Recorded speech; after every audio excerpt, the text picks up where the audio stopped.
What's up, Sooner Nation? Welcome back to another episode of Field Vision with Coach Clinton. I'm your host, Brian Clinton, contributor over at OUinsider.com. It's the bye week, which means we're looking at what we just witnessed over the weekend, a great win for Oklahoma, 34-30 over Texas. We covered some offensive plays that happened during the key drive to put Oklahoma up for good in this game earlier this week. But today we're talking about some of the key defensive plays that happened. And we're more or less going to highlight some of the things that we saw, what I noticed, just from the team throughout the day, and obviously we'll go over some X's and O's stuff just to help you guys kind of see what's going on in greater depth. So we're just going to jump right in. Very first offensive play from Texas here. 14:53 left in the first, and they've got a screenplay set up here. They bring Ja'Tavion Sanders, their fantastic tight end, out to block here. He's in pre-snap motion, comes over to the left side of the formation, or the right side of the formation, and Woody Washington sees it immediately, attacks the block, sheds it quickly, and rallies to work Xavier Worthy out of bounds, and Billy Bowman helps clean up the play there for a tackle for loss. Tone setter. This is a tone-setting play. This set the attitude for the game, and I think that this play in particular, for a lot of people, probably made them realize that this isn't the same team that Oklahoma's been defensively for the last couple of years. I mean, 2 years ago in this game, Xavier Worthy takes this to the house. I think Delarian Turner-Yale was coming off of maybe a hamstring injury, wasn't able to make the play here, and Jaden Davis, I believe, was over there as well, and couldn't get it done. This time around, no dice. It was a tackle for loss, sets Oklahoma up for second and 12, and puts Texas behind the chains. And on this play, the second play of the game for Texas, ends up in an interception. Really, really good stuff here. I want you to notice from the very beginning of this play, Texas sets up with a bunch formation on the right side of the screen. Up at the top of the formation, you've got bunch, and they shift out of this and give you a bunch formation down here at the bottom with the running back and two tight ends. So this is a clear indication that you've got some sort of screen set up down at the bottom, probably something Texas has ran previously, because you see Ethan Downs come out here and line up, head up on Ja'Tavion Sanders. And the pre-snap communication is key here, because you've got, as soon as the shift happens, you've got Jaron Kanek, Key Lawrence, Woody Washington, Danny Stutzman, and Billy Bowman all echoing the same call, all echoing the same thing. And so what it does is it shifts them all into coverage for the formation, but it also brings Gentry Williams out of press man to play off ball, and he works back about 6 or 7 yards off 7 or 8 yards off of the receiver there, A.D. Mitchell. And what Texas is trying to do up here is they've got a slant dig concept set up, and the idea here is you get A.D. Mitchell's hoping to get inside leverage on this play across Gentry Williams' face, and you want Xavier Worthy to either come wide open out here in the middle of the field with the slant, or you want him to clear out that area to give A.D. Mitchell some space to work with after he makes the catch. Problem is, the Oklahoma defense is all over what's going on here. When the ball's released from Ewer's hands, look how many guys are in the area. You got 3 guys there, know exactly where the football is going to be. Gentry Williams does a fantastic job jumping the play. He jumps the route, makes the interception, sets Oklahoma up deep in Texas territory, and Oklahoma goes up 7-0 a few plays later with a Dylan Gabriel rush for a touchdown. So this is great stuff. This is really, really good. Not just communication, but it kind of shows just how well Oklahoma was prepared. Just the film study that they put in, it's showing up on the field here. Everybody knows exactly what's going on. They know that this first drive is going to be something that Sarkisian has scripted up, and they knew exactly what was going on. It was a really, really good play. Again, this drive set the tone for the remainder of the game. That this isn't the same Oklahoma team that you've seen in previous years on the defensive side of the ball, and that things are going to be a little bit different from here on out. So next play we're going to look at, this is the first sack of the game, and this is the definition of a coverage sack. So I want you to notice before the snap here, you've got press man across the board. You got both corners up in the receiver's face. You've got Billy Bowman back playing cover one. He's your one deep safety, and this is just really stout coverage downfield from the Sooners defense. You've got a 4-man rush here, plus Danny Stutzman coming on a blitz. So you got 5-man pressure with 2 guys, just making sure Ewers isn't getting out of the pocket or the running back doesn't break out late, and Dejon Terry ends up getting the sack. And if you take a look downfield on this look behind the play, you see just how good the coverage is. Everybody's blanketed over a receiver, and it gives the pass rush from Oklahoma time to get home. And they do a really good job capitalizing on that and getting Ewers down for the first of 5 sacks on the day. So really, really good stuff from the Oklahoma defense, especially those first couple of drives. They set the tone really well. The next play we're going to look at here, this is in the second quarter. We've got 11:01 left in the second quarter, and this is another sack that shows just how well prepared the team is. I mean, again, you can't say enough about how well the defense did when it came to recognizing the plays that Texas was trying to run. They had great play recognition throughout the day. Jonah Laulu makes this play. He recognizes screen. He recognizes being released pretty quickly and backs off into the passing lane, and as does RMT whenever he stands up. But it gives Ethan Downs time to come through here with his hair on fire, getting after Ewers, and just that hesitation, just enough hesitation for Downs to get him on the ground.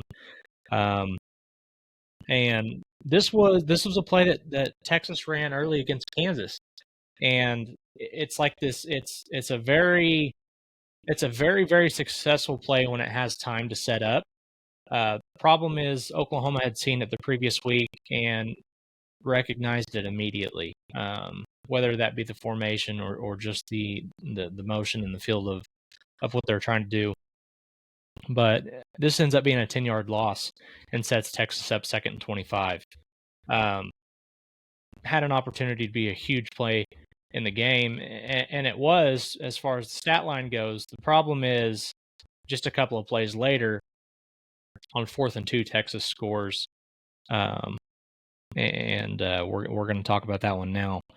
So you've got man. It appears you're playing man here. Cover 0. You don't have anybody playing deep. Everybody is up on their guy, and the motion across the formation appears to confuse Gentry Williams here. You've also got Reggie Pearson playing back a little bit. That's comes up into the formation, or comes up into the play to try and put pressure on Ewers.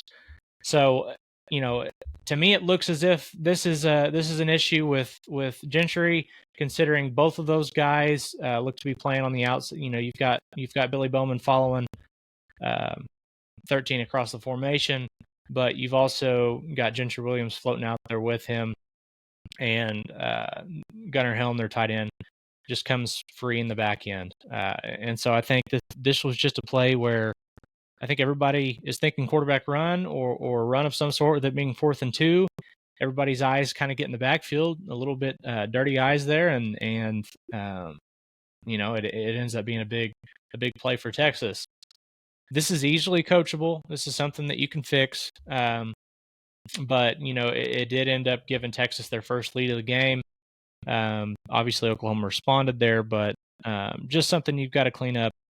But something I noticed and felt probably needed to be addressed during this video.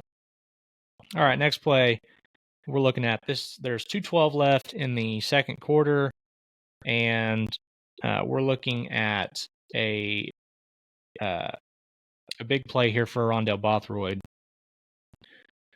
Texas is trying to set this up to look like stretch. They're trying to make it look like they're trying to get run a stretch play to the left, but in reality, it's almost a reverse style. You've got everybody working one way, and you've got jet sweep the opposite, trying to get everybody to work with their keys and leave this play wide open for a touchdown. But what happens is Rondell Bothroyd is not fooled whatsoever. He puts himself in great position, immediately recognizes the play, and his eyes and positioning is what puts him there, which is great. And so not only is it almost immediately recognized by him, but Billy Bowman and Danny Stutzman are also there. They also see what's happening almost immediately, not fooled at all. And so you've got those guys all charging Whittington there, and it ends up being a tackle for loss. But the big thing here is this turns a 2nd and 6. We're 2nd and goal here. This turns a 2nd and 6 to go into 3rd and 10. And this forces a crucial field goal for Texas. This is crucial for Oklahoma, as they force 3 points down here in the red zone instead of giving up the touchdown after Texas drove down the field quickly here towards the end of the second quarter. So they force the field goal, and then they're able to go into halftime with the lead after Oklahoma drives down. Tawi Walker was about this close to making it 24-17. But Oklahoma goes into halftime up 20-17, and it was a good first half for the Sooners. But that play was absolutely key there. All right, we jump to the third quarter. This is just a quick one that we're going to go over, but it shows just how good Danny Stutzman is at what he does. There's not very many linebackers in the country that are capable of doing what Stutzman does on a weekly basis. But this is one of those things that we're talking about. He reads this play immediately. We've got counter. They use their backside guard and tight end to pull around for counter. Danny shoots the gap, gets underneath the tackle, which the tackle can't let happen there, and he sets the play for this. He sets the tone for the second half here with a tackle for loss. Again, this is one of those plays where before Texas's offense is even able to get going, he's able to get back there and pick up a big play for the Sooners defense. And this is textbook linebacker play. This is the play that you heard Kirk Herbstreit reference to Dick Butkus and how he would be proud to watch a player like Stutzman play the position so well. And again, this is exactly what you want from your linebacker, especially from your leader who just got done telling one of the best pregame speeches, making one of the best pregame speeches that I've ever heard. So really good stuff there from Stutzman. Great job on that play. and just continues to show why he's one of the best, if not the best, linebacker in the country. And then the final play or plays that we're going to talk about here, we're gonna just point out some things here in the goal line stand. And this was a series or a culmination of things that you can build off of if you're the Oklahoma football program. I think this was the moment in time when, not just the 100,000 people in the Cotton Bowl watching this, but the 8.1 million or 11.1 million people that were tuned into this game at some point. I think this is the point in time when they realize the mantra that Oklahoma doesn't play defense is over. Oklahoma does a fantastic job on this entire sequence of not just being physical, but having sound gap integrity. Every time that they show the overhead view, these guys are doing an excellent job staying exactly where they're supposed to. There's no gaps to be run through. Everybody is sound exactly where they're supposed to be. And, I still don't understand why you would run this exact. I mean, yes, you have two fullbacks or defensive linemen back there for two of the plays and just one the other, but it's the same concept every time. I mean, they're just trying to pretty much bully ball themselves into the end zone, and it's just not. The scheme doesn't make sense in this scenario. I don't understand why they're trying to block it up the way that they are. But I mean, on third and goal, if you're not blocking Danny Stutzman, what are you doing? I mean, this is what are you doing if you're the Texas offense? I don't understand.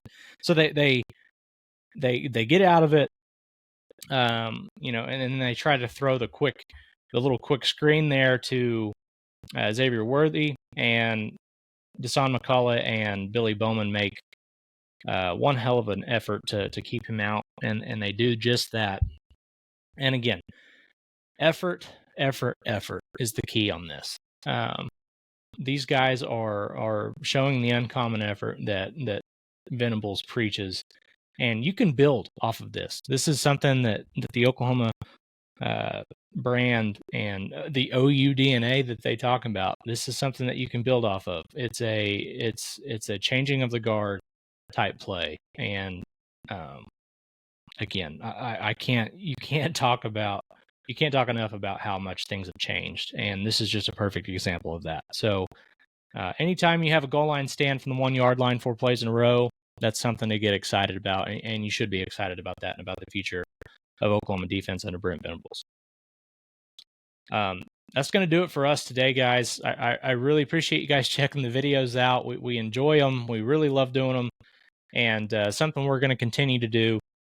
Make sure you're tuned in to everything going on over at OUinsider.com. Brandon and Parker do a fantastic job covering all Oklahoma recruiting. Jesse and I, we've got you covered. Everything that happens with the team, we're going to keep you up to date over there.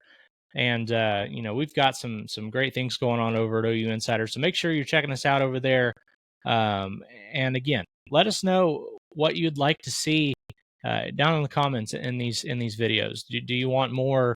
Do you want more in-depth coverage? Do you want the videos? Are they too long? Are they too short? Just give us your opinions. We try to do our best to have everybody, getting what they want out of these. So let us know. And we'll do our best to get you guys taken care of. But for now, this is Coach Clinton with Field Vision, and we're going to enjoy the rest of the bye week here. And then next week, we will be back to get you guys ready for UCF. So have a good one, Sooner Nation, and thank you guys for watching.